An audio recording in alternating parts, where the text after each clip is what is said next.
case, right? And then it later gets overturned. Okay.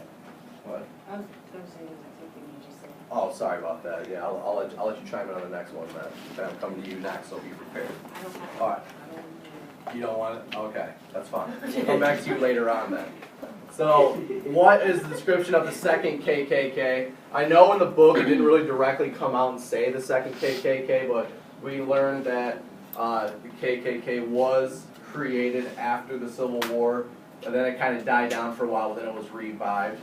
I'll go with you, Gabe. Go ahead. The second KKK is pretty much like the rise of the KKK, but the highest numbers ever been had, the highest population of members. Okay. Yeah, exactly. All right. We learned that by the mid-1920s, 1924, that the number of members had actually grown to 4.5 million people. That's pretty crazy. It's nowhere near that size today whatsoever. And that they actually completely control 3 state governments and held high-ranking positions in our federal government and in Congress and such. So it's pretty crazy to think about that happening now. All right. So what were some of the causes of the second KKK being revived? Like Red Scare and the nativism. Right, so we learned about a couple days ago about this thing being the Red Scare. Okay, once Russia got overthrown by the Bolsheviks, any immigrants or anarchists or maybe socialists that were immigrants that in this country at that time were seen as communists, and there was a scare in this country that these extremists that were going around bombing government buildings and such were going to take over the United States, and because of that, there was this feeling of nativism, all right, this feeling that all immigrants are bad. If you were an immigrant, you were a different religion, if you pretty much weren't a white American, then you were seen as evil in this country. And that's that whole idea behind nativism. Okay, this idea started to sweep the nation. All right. What were then some consequences of the second KKK?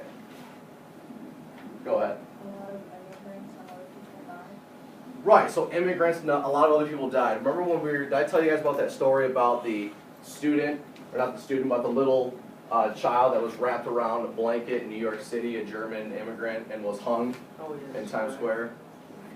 That's a prime example of this nativist idea, and them performing and having this anti-immigration hysteria in this country and attacking these immigrants.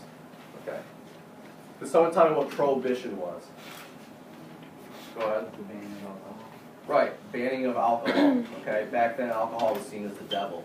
So they decided to ban it because they want to return back to these fundamental ideas, these conservative morals in this country. And a lot of people, including the government, thought the best way of doing this was by outlawing alcohol. Okay. So then, what were some of the causes of that? People's morals, and they felt that alcohol was the reason that crime was so explosive. Right, I kind of said it right there when I was talking in the description, but exactly, yeah. Because of crime and stuff like that, people thought it was because of alcohol. They put the blame on alcohol. Little did they know, though, it probably made it worse. So then what were the consequences of the 18th Amendment? Go ahead. Speakeasies and bootleggers became popular. Speakeasies, bootleggers became popular, okay? Kind of like the Great Gatsby during that time. There was like these little parties and stuff like that. They would have speakeasies where people would have to show identification to get in, these private little clubs. There's actually a speakeasy right now today out in Fenton.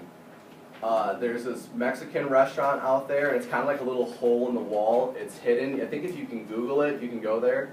I forgot what it was called, but like it's not advertised. I think it's owned by. You ever heard of the French Laundry out in Fenton? Pretty good. So they own this Mexican restaurant out there, and if you go in, it's just kind of like a little hole in the wall type thing where you walk in and it's kind of just like limited seating, kind of like a Big John's would be. But if you go down the back hallway, there's like a Lay's potato chip machine back there, and if you press like the original Lay's machine, the door will actually open up, and you like walk into a little hallway and you knock on the door, and you say the name of the restaurant, and they'll let you in, and it opens up into like a bar restaurant. And like that's kind of like the new craze. Like a lot of restaurants and like a lot of cities like are recreating these speakeasies and stuff. So if you ever get a chance to, You should definitely ask your parents if you can go out there. I've been wanting to go back. I just found out about this actually a couple weeks ago. So I thought it'd be kind of cool to talk about for this. What was that? What's the name of the restaurant?